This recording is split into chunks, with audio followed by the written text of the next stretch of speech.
శ్రీరామచరిత మానసం ఆంధ్ర అనువాదం మహాకవి తులసీదాస విరచితం. జయ శ్రీరామ్. గీతా మకరందం శ్రీ శ్రీ శ్రీ శ్రీ విద్యా ప్రకాశానందగిరి స్వాముల వారు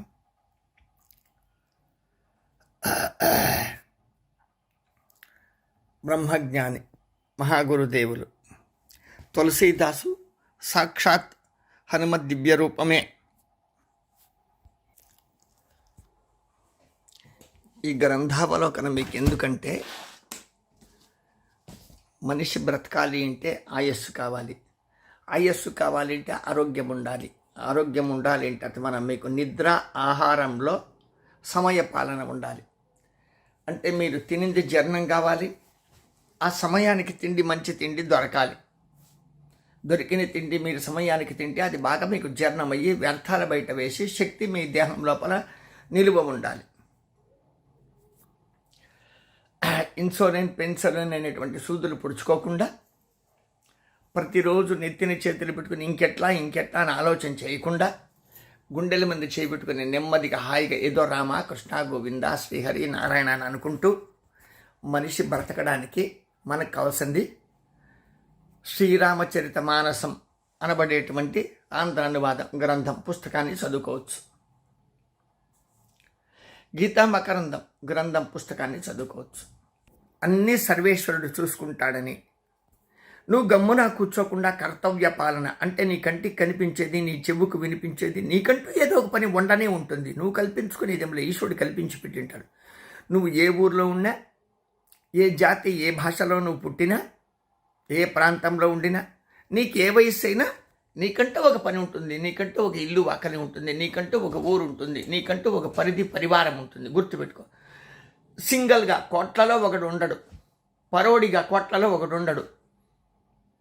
ఏమీ నాకు గతి లేదు అని చెప్పుకునేటువంటి దొంగలు దండిగా ఉంటారు, కానీ నిజమైనటువంటిది ఏమీ గతి లేకుండా ఎవరు లేకుండా అంటే లక్షల్లో కాదు కోట్లలో ఒకడు ఉంటాడు. అట్లా సులభంగా సూక్ష్మంగా శ్రీరామచరిత మానస్ అంటే శ్రీరాముని యొక్క చరితమే మనం మనసులో పెట్టుకో ఉండాలి.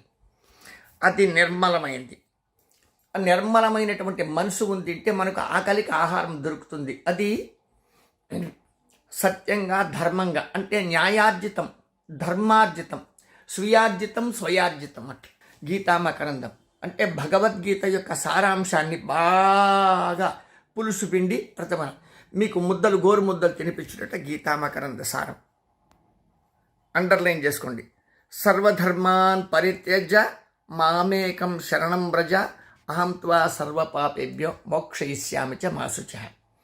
మత్కర్మ కృణ్ మత్పరమో మద్భక్త సంగవర్జితః నిర్వైర సర్వభూతేషు యత్సమామేతి పాండవ. యదా యదా హి ధర్మస్య గ్లామిర్భవతు భారత అభ్యుత్థా నమధర్మస్య తదాత్మానం సృజామ్యహం. పరిత్రాణాయ సాధూనాం వినాశాయ చ దుష్కృతాం ధర్మ సంస్థాపనార్థాయ సంభవామి యుగే యుగే. సంభవామి యుగే యుగే. ధర్మపాలన చేయడమే దేవుని యొక్క కర్తవ్యం. ధర్మంగా సృష్టి చేశాడు, ధర్మంగా సృష్టిలో అన్నీ పెట్టేశాడు. న్యూ సెర్చ్ ఎవ్వరికి ఎక్కడా లేదు, న్యూ సెర్చ్ ఎవ్వరికి ఎక్కడా లేదు లేదు లేదు, ఎప్పటికీ రాదు. మొత్తం రీసెర్చ్లే. ఎవడు ఏమి చేసుకున్నా రీసెర్చే, ఎవడు ఏమి కనిపెట్టినా, ఎవడు ఏమి చేసినా అర్థమైన దాని యొక్క మూలాలు ముందుగా అర్థమైన మన తాతలు ముత్తాతలు మన కాలంలో మన గురువులు కనిపెట్టేశారు. అది ఏ జాతి కావచ్చు, ఏ భాష కావచ్చు. అది నాది, అది నీది లేదు, అది పరమేశ్వరునిది. నువ్వు తెలుసుకున్నావు, నువ్వు నేర్చుకున్నావు, నువ్వు అనుభవించినావు, నువ్వు అదృష్టవంతుడివి, అంతే. మనం ఫిక్స్ అయిపోవాలి. మనం తెలుసుకున్నాం, మనం నేర్చుకున్నాం, మనము దాన్ని అనుభవిస్తూ ఉన్నాం. మనదే కాదు, నాది కాదు, నీది అంతకన్నా కానే కాదు. నాది నీది కాకుండా మనందరిది. మనములో ఉండేటువంటి శక్తే పరమేశ్వరుడు, మనమే పరమేశ్వరి శక్తి. అమ్మవారిని చూడాలంటే మీరు 10 మంది కలిసి లలితా సహస్రనామం పాడుకోవచ్చు. అయ్యగారిని చూడాలంటే 10 మంది కలిసి శివ సహస్రనామం కానీ విష్ణు సహస్రనామం కానీ పాడుకోవచ్చు. విఘ్నేశ్వరుని తలుచుకోవచ్చు, సుబ్రహ్మణ్య స్వామిని తలుచుకోవచ్చు, అయ్యప్ప స్వామిని తలుచుకోవచ్చు, హనుమంతుల వారిని తలుచుకోవచ్చు. మీరెవరిని తలుచుకున్నా కూడా ఈశ్వరీ శక్తి ఉంటుంది. 33 కోట్ల దేవతలకు మూలభూతమైనటువంటి ఆధార దేవత సాక్షాత్ లలితాదేవి. లలితాదేవికి అనేక కోట్ల నమస్కారంతో హరీంకారాసన గర్భిత నలసికాం సౌక్లీం కళాం బిభ్రతిం సౌవర్ణాంబరధారిణీం వరసుధా దౌతాం త్రినేత్రోజ్వలాం వందే పుస్తకపాశమంకుశధరాం సద్భూషితాముజ్వలాం త్వాం గౌరీం త్రిపురాం పరాత్పరకళాం శ్రీచక్ర సంచారిణి. అయోధ్యా మధురామాయ కాశీ కంచి అవంతికా పురీ ద్వారవతి చేవ సప్తైతే ఇది మోక్షదాయక. విశ్వేశం మాధవం దుండీం దండపాణ్యం చ భైరవం వందే కాశీ గుహాం గంగా భవానీ మణికర్ణిక. ఈ సృష్టిలో 7 మోక్షపురీలు ఉంది. అందులో ఒక మోక్షపురి ఒరిస్సా లోపల ఉండేటువంటి జగన్నాథపురి. ఆ జగన్నాథపురిలో ఉండేటువంటి విష్ణువే మీకు తిరుపతిలో ఉండే తిమ్మ పైన ఉత్తర ద్వారంలో వైకుంఠానికి పోతే వైకుంఠంలో నారాయణుడైన అయ్యప్ప స్వామికి జన్మదాత అయిన మొత్తం విశ్వానికి భోజనం పెట్టి గోచిలు పెట్టేటువంటి వాడు. ఏ ఐశ్వర్యాన్ని ఏ పదవులు గుర్తుపెట్టుకోవాలి. ఎవ్వడు చదివినా చదవకపోయినా పదవి ఇచ్చేవాడు. ప్రమాణపూర్వకంగా జీవితాన్ని పుట్టినప్పటి నుంచి చచ్చేంత వరకు వాడికి ఆహార పానీయాదులు అన్నీ అందించేటువంటి వాడు ఒక విష్ణువు అయి ఉంటాడు. ఆ విష్ణువు యొక్క మూలము జగన్నాథుడు. జై జగన్నాథ కృపాకటాక్ష సిద్ధస్తు. జై జగన్నాథ కృపాకటాక్ష సిద్ధస్తు. జై జగన్నాథ కృపాకటాక్ష సిద్ధస్తు. ధర్మభిక్షగాన్ని కదా మామూలుగా అడుక్కునేటువంటి భిక్షాపాత్ర నంబర్ మామూలుగా ఓత పదం అర్థమవుతుందా? 9343797339 నెంబర్కి భిక్షం పెట్టి ఆశీర్వాదాలు అందుకోండి. 9343797339 నెంబర్కి. మళ్ళీ షేర్లు చేయండి, కామెంట్ పెట్టండి, లైకులు కొట్టండి, బెల్ ఐకాన్ నొక్కి వెంటనే అర్థమైన మీరు సబ్స్క్రైబర్లు కండి. మనస్సు లోపల కనీసం అంటే అర్థమైన ప్రాణరక్షకుడైనటువంటి పరమేశ్వరుని యొక్క ధ్యానం చేయమని కదా నేను మీకు చెప్పిస్తా ఉన్నా.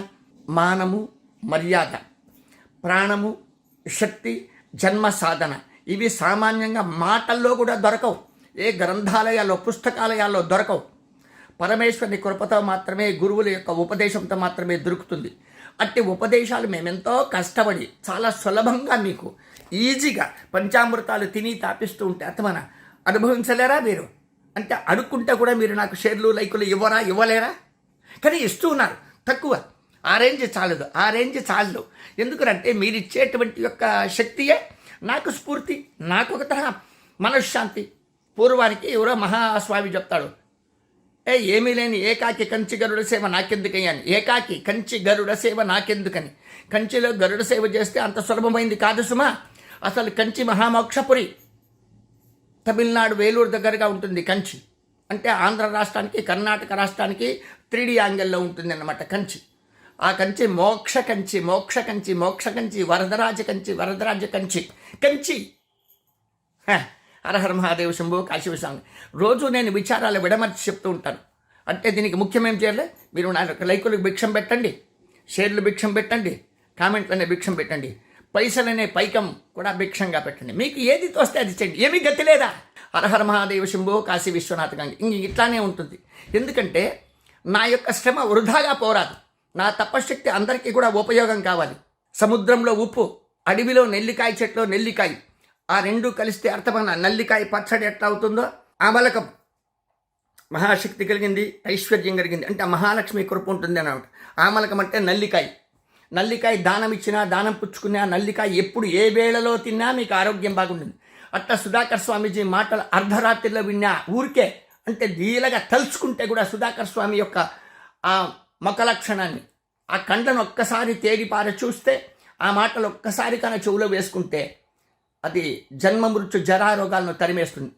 అంటే ఏం తెలుసా? ముసలితనాన్ని తరిమేస్తుంది, మృత్యువును తరిమేస్తుంది, పాపాలను తరిమేస్తుంది, శాపాలను తరిమేస్తుంది, భూత ప్రేత పిశాచ బాధలను తరిమేస్తుంది. సుమా మహాదేవ శంభో మనమంతా ఒకటిగా ఉంటే సాధింపరంది సృష్టిలో ఏదీ లేదు. సర్వేశ్వర కృపాకటాక్ష సిద్ధస్తు. భారద్వాజ ఆశ్రమ సంస్థాపకుడిని, కాశీవాసిని, మణికర్ణికాలో ధ్యానం చేస్తాను. మహాశ్మశానమే నా నివాసం. పరమేశ్వరుని దగ్గర సేవ మాత్రమే ఉంటుంది. అంటే చలి గాలి అనేటువంటి కష్టాలకి ఓర్చుకో ఉండాలి.